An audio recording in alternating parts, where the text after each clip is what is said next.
Title: The Banished Spirits.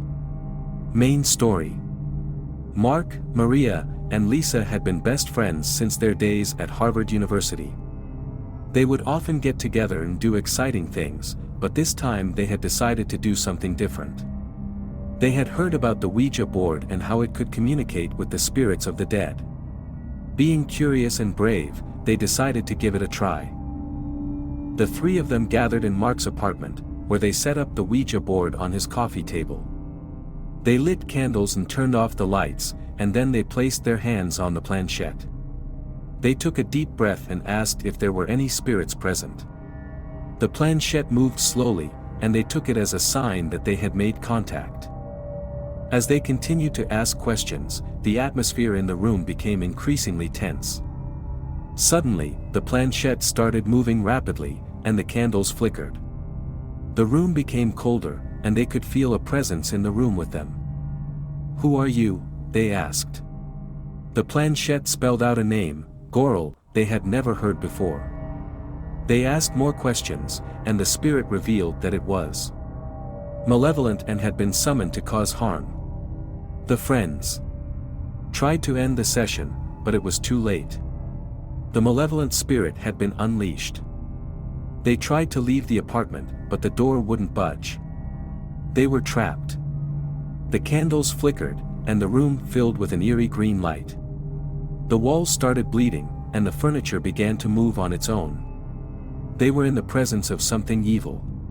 Mark, Maria, and Lisa were terrified, and they knew that they had made a terrible mistake.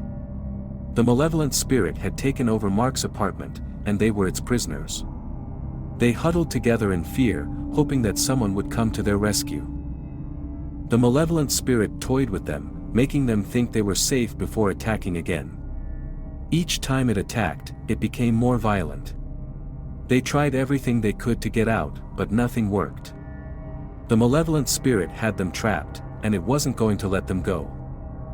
As time passed, they began to realize that they weren't going to make it out alive.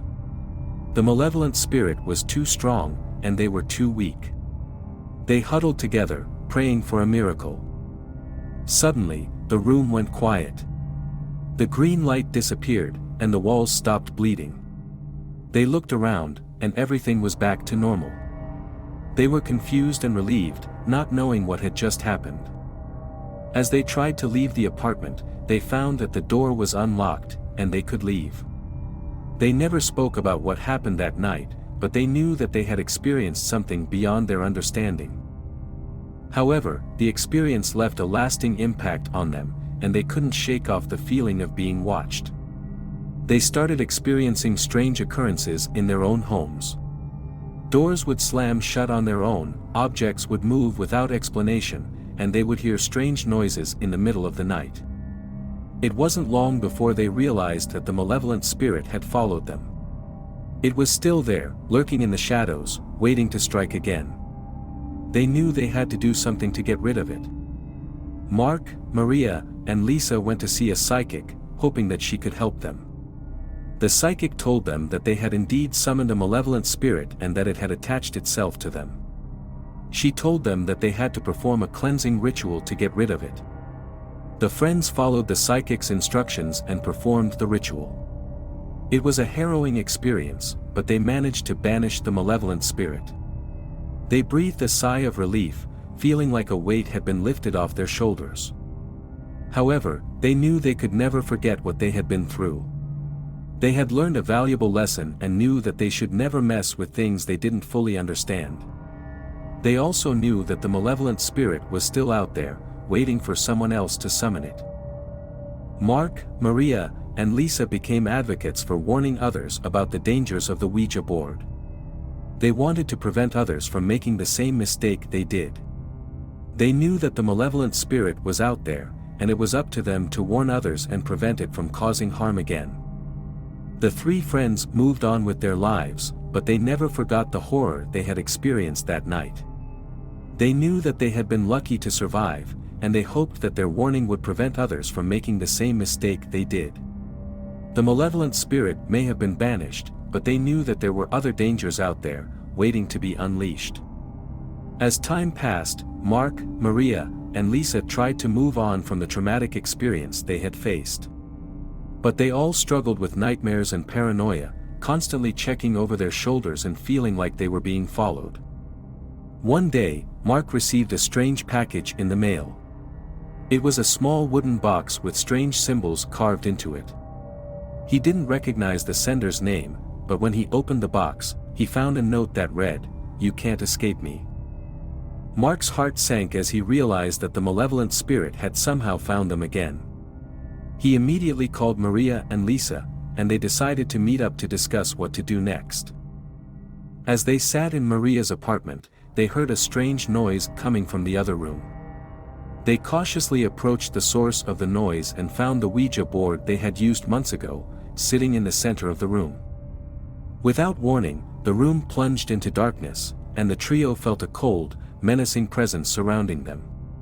Suddenly, the room was illuminated by flickering candles, revealing a terrifying sight. A figure stood in the center of the room, wearing a hooded robe, with eyes that seemed to glow with an otherworldly light. The figure spoke in a cold, menacing voice, telling them that they had disturbed the spirit world, and that they would pay for their transgressions. They tried to run, but the figure moved with supernatural speed, cutting off their escape routes. Just when all seemed lost, Lisa had an idea. She remembered something she had read about banishing evil spirits. She quickly recited an incantation, and the figure disappeared in a burst of smoke and flames. Breathless and shaken, Mark, Maria, and Lisa stumbled out of the apartment, determined to never speak of the incident again. They knew that they had been lucky to survive, but they also knew that the malevolent spirit was still out there, waiting for someone else to summon it. From that day on, they all made a vow to never mess with things they didn't fully understand, and they made it their mission to warn others about the dangers of summoning malevolent spirits. They hoped that their warning would prevent others from making the same mistake they did, and that they could stop the malevolent spirit from causing harm again. Despite their best efforts to move on from the horrifying experience, Mark, Maria, and Lisa found themselves haunted by the memories of that night. They struggled to sleep, plagued by nightmares and the feeling that something was watching them. One day, Mark received a call from a friend who had recently moved into a new apartment. The friend described strange occurrences in the apartment, including doors opening and closing on their own, and unexplained noises at night. Mark knew immediately what was happening. The malevolent spirit had found a new victim. Determined to help their friend, Mark, Maria, and Lisa began to research ways to banish the malevolent spirit once and for all. They consulted with psychics and spiritualists, learning everything they could about the spirit world. After months of research and preparation, they were finally ready to face the malevolent spirit again. They returned to the apartment with their friend, armed with holy water, sage, and other spiritual tools. As they entered the apartment, they immediately felt a malevolent presence surrounding them. The atmosphere was thick with tension and fear. They began to recite incantations and perform rituals to banish the spirit. Suddenly, the air was filled with a deafening roar, and the room was plunged into darkness. The group huddled together, clinging to each other for support. When the lights came back on, they found themselves face to face with the malevolent spirit. It loomed over them, its eyes glowing with malice. They could feel its icy breath on their skin. The group stood their ground, reciting their incantations with conviction. They could feel the spirit weakening, struggling to hold on to its grip on the physical world. Suddenly, the spirit let out an ear-piercing scream and vanished in a burst of light. The group fell to the ground, gasping for breath, as the apartment was filled with an eerie silence. As they looked around, they realized that the apartment was no longer haunted. The air felt lighter, and the atmosphere was no longer filled with fear and tension. Mark, Maria, and Lisa knew that they had faced a great danger, but they had overcome it through their strength and determination. They knew that the malevolent spirit would always be out there, waiting to be summoned, but they were now better equipped to handle it. As they left the apartment, they felt a sense of closure, knowing that they had helped their friend and prevented the malevolent spirit from causing harm again. They walked away, stronger and wiser for their experiences, and with a newfound respect for the power of the spirit world. But even though they had banished the malevolent spirit, Mark, Maria, and Lisa could not shake the feeling that something was still not quite right. They felt as though they were being watched, as though there was still some evil presence lurking in the shadows. As the weeks passed, strange things began to happen around them once again. Objects moved on their own, doors opened and closed without explanation, and the walls seemed to bleed blood once more. They had thought they had gotten rid of the malevolent spirit, but it seemed that it had found a way to come back. As the weeks passed, strange things began to happen around them once again. Objects moved on their own, doors opened and closed without explanation, and the walls seemed to bleed blood once more. They had thought they had gotten rid of the malevolent spirit, but it seemed that it had found a way to come back. One night, they received a mysterious invitation to a séance. The invitation had no sender, and there were no details about the location or the participants. Despite their reservations, they knew that they had to accept the invitation, hoping that it would provide them with answers. When they arrived at the location, they found themselves in a dark and foreboding room. There were several other people in the room, all of them strangers.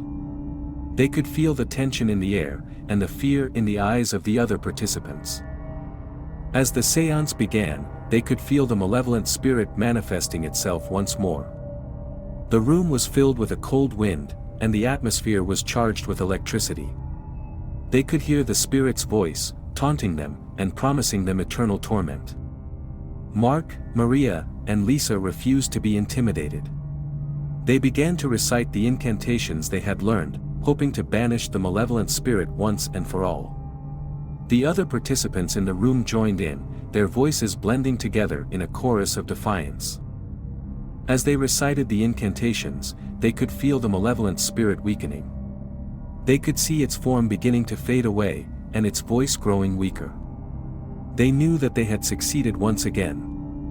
With a final scream, the malevolent spirit vanished, leaving behind a sense of calm and tranquility. The participants in the room hugged each other, relieved that the ordeal was over. Mark, Maria, and Lisa left the room, feeling as though a great weight had been lifted off their shoulders. They knew that the malevolent spirit would always be out there, waiting to be summoned, but they had learned that they had the power to banish it. They knew that they had to remain vigilant, and that they had to be prepared for any future encounters with the spirit world. As they walked away from the séance, they knew that they had faced their greatest fears and had come out victorious.